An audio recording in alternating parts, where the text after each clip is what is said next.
वही मासूम चेहरा, वही डर, लेकिन आंखों में वही चिंता।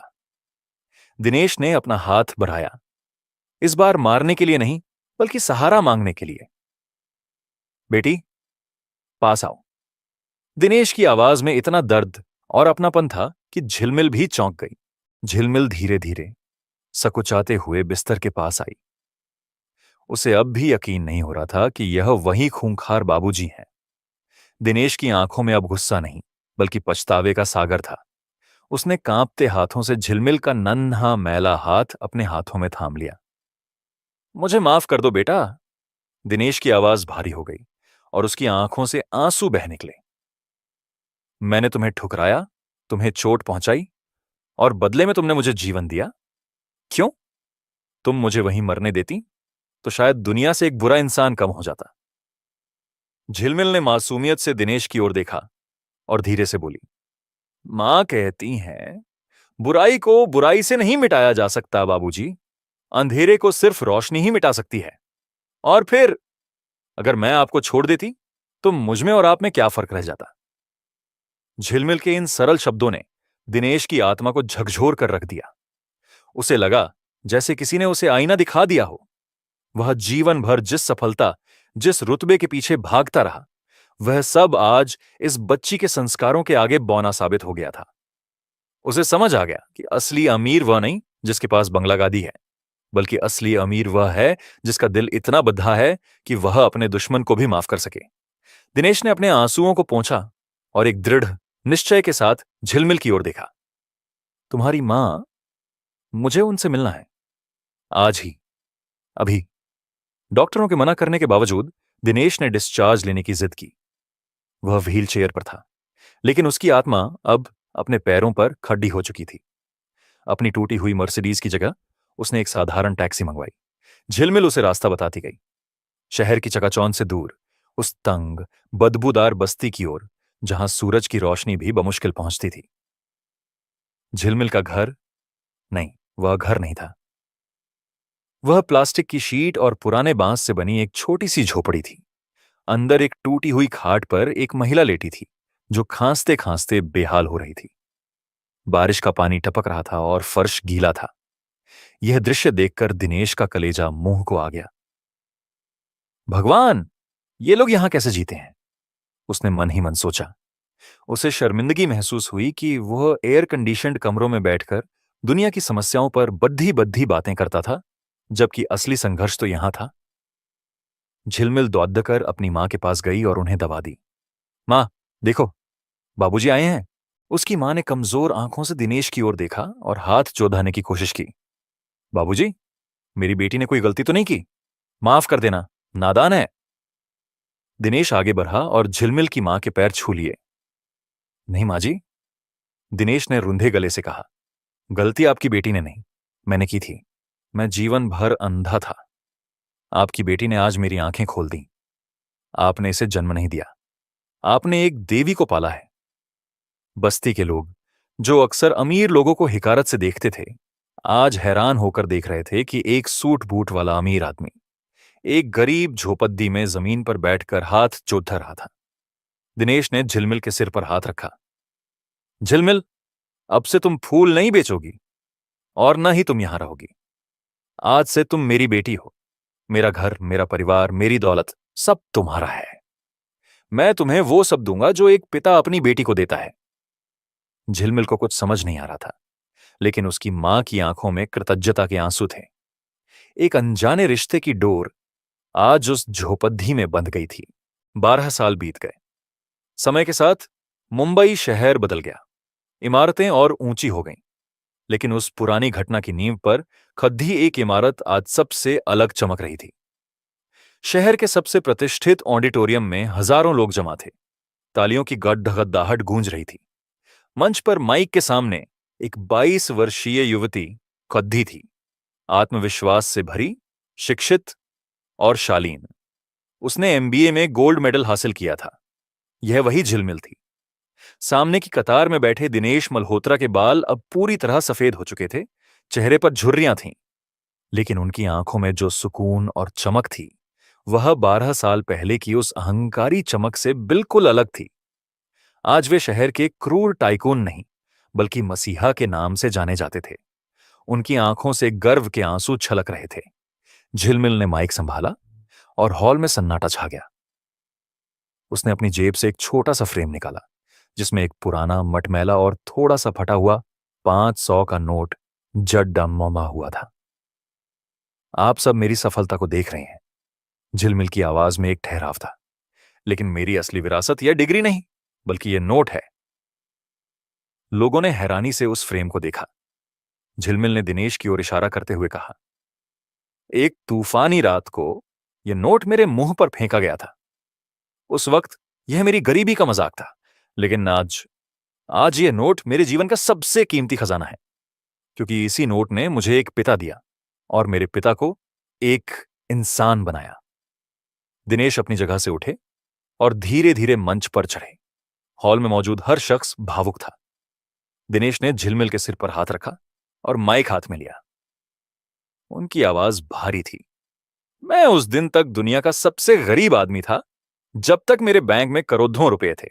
असली अमीर तो मैं उस दिन बना जब इस बेटी ने, जिसका मैंने अपमान किया था, मुझे मौत के मुंह से खींच निकाला। दोस्तों, याद रखना, कफन में जेब नहीं होती, लेकिन कर्मों का खाता साथ जाता है। ऊपर वाला ये नहीं पूछेगा कि तुमने कितनी मर्सिडीज खरीदी, वह पूछेगा कि तुमने कितने आंसू पहुंचे। झिलमिल की मां का कुछ साल पहले बीमारी से देहांत हो गया था, लेकिन जाते जाते उन्होंने अपनी बेटी को एक सुरक्षित भविष्य और दिनेश को एक मकसद दे दिया था। आज दिनेश और झिलमिल मिलकर आशा फाउंडेशन चलाते थे, जो गरीब बच्चों को मुफ्त शिक्षा और बेसहारा बुजुर्गों को आसरा देता था।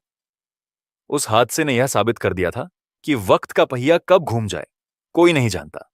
जिस हाथ को हम आज हिकारत से झटकते हैं, कल वही हाथ हमें खाई में गिरने से बचा सकता है। कहानी का अंत एक सुखद तस्वीर के साथ हुआ। बारिश फिर से हो रही थी, लेकिन आज वह बारिश डरावनी नहीं थी। दिनेश और झिलमिल ऑडिटोरियम से बाहर निकले। एक छोटा बच्चा बारिश में भीगता हुआ उनके पास आया और फूल बेचने की कोशिश की। इस बार दिनेश ने उसे दुत्कारा नहीं। उन्होंने झुककर उस बच्चे को गोद में उठाया, उसके सारे फूल खरीदे और झिलमिल की तरफ देखकर मुस्कुराए। कर्म का चक्र पूरा हो चुका था। अहंकार हार गया था और इंसानियत जीत गई थी। अच्छाई कभी व्यर्थ नहीं जाती, वह लौट कर आती है कई गुना होकर, और यही जीवन का सबसे बड़ा सत्य है।